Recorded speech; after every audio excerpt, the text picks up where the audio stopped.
আসসালামু আলাইকুম এভরিওয়ান, কেমন আছেন সবাই? আশা করি সবাই ভালো আছেন।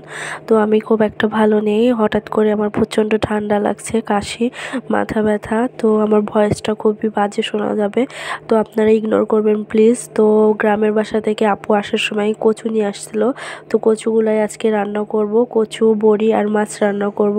তো কচুগুলো ভালোভাবে আমি সেদ্ধ করে নিচ্ছি, কষিয়ে নিচ্ছি।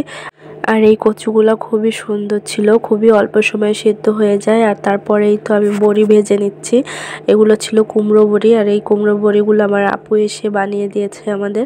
তো তারপরে আমি তরকারিটা ভালোভাবে কষিয়ে এখন মাছ আর বড়িগুলো দিয়ে নিচ্ছি।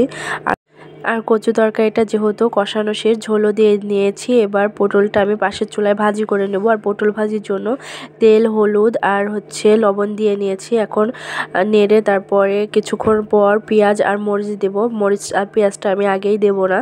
তো এখানে এই তো তরকারিটাও আমার হচ্ছে। আর তরকারিতে এখন আমি জিরা গুঁড়া দিয়ে নেব। জিরা গুঁড়া ছাড়া আমার কোনো তরকারি ভালো লাগে না। তো জিরা গুঁড়া দিয়ে তারপরে অল্প একটু রান্না করে নিয়ে তারপরে নামিয়ে ফেলবো। কচুটাও খুবই সুন্দর ছিল, এত তাড়াতাড়ি সেদ্ধ হয়ে গেছে। আসলে গ্রামের সার বিষ ছাড়া জিনিস আসলে একটু অন্যরকম টেস্ট হয়, খুবই ভালো সেদ্ধও হয় আর টেস্টও খুব সুন্দর আসে। আর এই তো আমার তরকারির ফাইনাল লুক। তো কে কে এভাবে কচু দিয়ে মাছ রান্না করে খান কমেন্টে জানাবেন। আর এই তো পাশের চুলায় আমি পটলটা ভাজি করে নিচ্ছি। পটল ভাজি আমার খুবই পছন্দ, গরম গরম ভাতের সঙ্গে পটল ভাজি খুবই ভালো লাগে। তো এই তো পটল ভাজি করে নিচ্ছি। এখন পেঁয়াজ আর মরিচ দিয়ে নেব। পেঁয়াজ মরিচটা আমি একটু পরেই দিই, না হলে একটু কালো কালো হয়ে যায়, তেতো ভাব চলে আসে। তো আমি চেষ্টা করি পেঁয়াজের মরিচটা একটু পরে দেওয়ার। তো এই তো পটলটা আর একটু ভালোভাবে নেড়ে চেড়ে তারপরে এই তো পটলটা আমার হয়ে গেছে। এখন পটলটাও নামিয়ে নেব। আর এই তো তারপরে বিকেলবেলায় আমি আর আমার বোন পিঠা বানাবো। তো পিঠা বানানোর জন্য আমার আপু এখানে ব্লেন্ডারে চাল গুঁড়া করে নিচ্ছিল। আর এই তো চাউলগুলা গুঁড়া করছিল আপু, আর আমি পাশেই বসে বসে এখানে গুঁড়াগুলা চেলে নিচ্ছিলাম। বড় আপুরা খুবই অল্প সময়ের জন্য আসছিল, তো তাদেরকে তেমন পিঠা বানিয়ে খাওয়ানো হয়নি। তো বড় আপু এই গুড়টাও নিয়ে আসছিল, তো ভাবলাম এই গুড়টা দিয়ে আজকে পিঠা বানানো যাক। তো আমি আর আমার আরেক বোন একসঙ্গে পিঠা বানাচ্ছি। এই তো দুজনের দুই পাতিলে এখানে।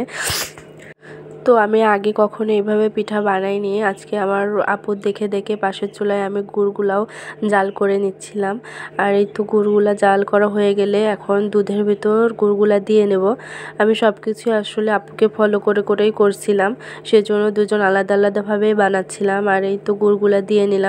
গ্রাম থেকে আসার সময় বড় আপু অনেক কিছুই নিয়ে আসছিল, দুধও আপুই নিয়ে আসছিল। আপু 10-12 কেজির মতো দুধ নিয়ে আসছিল। তো আর দুধগুলো এত ভালো ছিল, খুবই ভালো ছিল। অল্প একটু জাল দিলেই দুধগুলো এত গাঢ় হয়ে যায় আর সর পড়ে। তো এই তো আপুই পিঠা বানাচ্ছিল, তো একটা পিঠা তুলে আমি এখানে দিচ্ছিলাম। তো এই তো পিঠার ফাইনাল লুক। পিঠাগুলো খুবই সফট হয়েছিল, অনেক বেশি সুন্দর হয়েছিল।